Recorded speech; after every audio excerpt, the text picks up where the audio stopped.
a moon orbiting dwarf planet MakeMake. What the hell is MakeMake? Maki. Stay cool. This is a Thor News presentation. Deal with it. Wait. Starting to see pictures, ain't you? I don't know if you know this. Thor News is for winners, and that's why you're here. So stick around. Stay cool. Thor News presents. Ladies and gentlemen, MakeMake has a MoonMoon. Or a moon. Crazy, I know. We're over at the Planetary Society, your place in space. It's that place where Bill Nye's trying to build that goofy light sail. Man, whatever. He's taking like 5-year-old's money to build a light sail. Science. Awesome. Anyway, I'm excited because one of my favorite scientists wrote this article, Alex Parker. All right, let me break it down for you guys who may not be paying attention or are new to Thor News. Somewhere around 2004, 2006, Mikey Brown and his gang found a whole bunch of planets like Eris, Sedna, MakeMake, Quarrel. And then so instead of freaking everybody out, going, hey dudes, we found a bunch of planets, they demoted Pluto. And then like everybody forgot that they found Eris, Sedna, MakeMake, Quarrel. And like nobody really talks about it. So now that they're saying, hey, we found a moon for MakeMake, people are like, what the hell is MakeMake? MakeMake. Well, MakeMake is a planetoid dwarf planet. I don't know, dude. Use whatever word you want to use. I'm not big on getting into semantical arguments because those are for fools. If I want to be a fool, I want to be a fun fool, man. And arguing is not really fun. Now, to Alex's words. The solar system beyond Neptune is full of worlds hosting moons. The dwarf planets Pluto, Eris, and Haumea are all known to have one or moons orbiting them. Alex, that sentence could be stronger. The dwarf planets Pluto, Eris, and Haumea are all known to have one or moons orbiting them. It might be accurate, it's just a little awkward. However, you see their moons might even have moons. However, for years, and despite no small amount of search effort, the dwarf planet MakeMake appeared to be solitary. Oh my god, the planet found a girlfriend. I mean, heck, if I could find a girlfriend, I guess MakeMake can find one too. In many ways, MakeMake is much like Pluto. It's filled with space weed and is populated by dwarfs. Plus, it smells like bacon jelly beans. And it is 2/3 the size and it has a methane-covered surface with a reddish color that is indicative of a dose of tholin-like material. Tholin is kind of like a bromide, but different. So why did MakeMake lack a moon? Did MakeMake made it through the history of the solar system without suffering a moon-forming giant impact like the other distant dwarf planets? I mean, did MakeMake, see, it would be, did MakeMake make it through? You could have said make 3 times, bro. You just missed a total score there. It just shows none of us are perfect. Okay, now we know that the picture was simply incomplete before. MakeMake does have a moon. Earlier this week, Mark Bowie, Will Grundy, Solomon Grundy, Keith Knoll, and myself announced the discovery of a MakeMakean moon in the Hubble Space Telescope images. Well, you guys don't play with ladies, man? You guys got no lady scientists doing some cool science and stuff?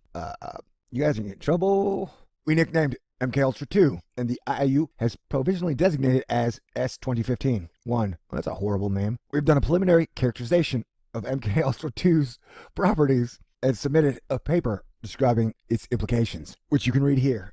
In the following post, I'll walk through how we found the moon, a few of the things we've learned about it, and what we can learn with future observations. It's about 170 kilometers for a 4% albedo. And remember, albedo is the sex drive of the planet. So apparently the moon's pretty old or pretty young, because it looks like its sex drive is pretty low. That's fine. I don't really give a crap about sex life to planets as long as they're both adults and consenting, you know. It's got a semi-major axis of 21,000 kilometers for a circular orbit, and an orbital period of about 12 days for a circular orbit.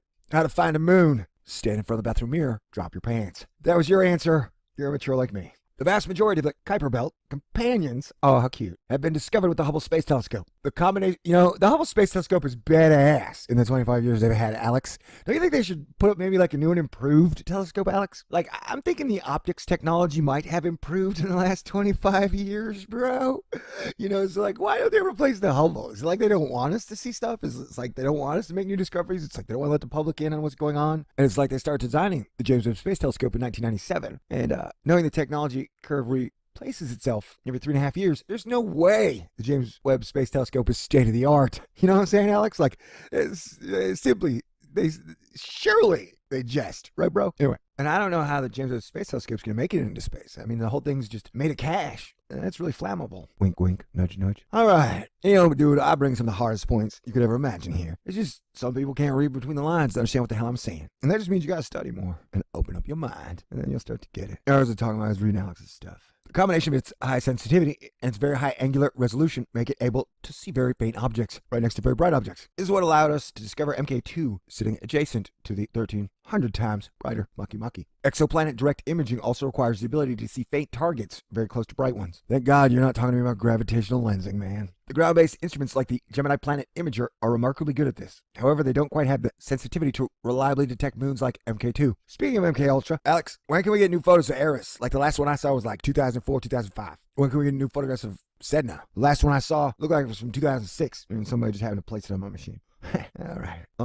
No, but I mean, serious, man. I'd like a new photo of Eris. And ground-based instruments like the Gemini Planet Imager are remarkably good at this. However, they don't quite have the sensitivity to reliably detect moons like MK2. For example, the exoplanet 51 Eris, discovered in Gemini imagery, is only a factor of a few times fainter than MakeMake itself. MK2 is hundreds of times fainter still. That said, the images collected by the Hubble present their own challenges. Because it is in low Earth orbit, Hubble's detectors are frequently struck by cosmic rays that create bright streaks on other images. These streaks wipe out any real information about the sky behind them. To get around this, we designed Hubble observations to image the same spot on the sky several times and use these repeat observations to correct for the transient cosmic ray strikes. Cosmic rays are a bitch. One way to remove the cosmic ray is to lay the images on top of one another and then sort each pixel by brightness. In this stack, things like cosmic rays will float to the top layer, while the image information common to most of the images sinks to about the middle layer. The GIF below is an illustration of this sorting in progress. The images are centered on MK2 and are all 6 of the Hubble images that reveal the moon. The bright cosmic ray streaks float over to the right, and after sorting, the selected image is relatively clean of image detects. Didn't somebody edit this, man?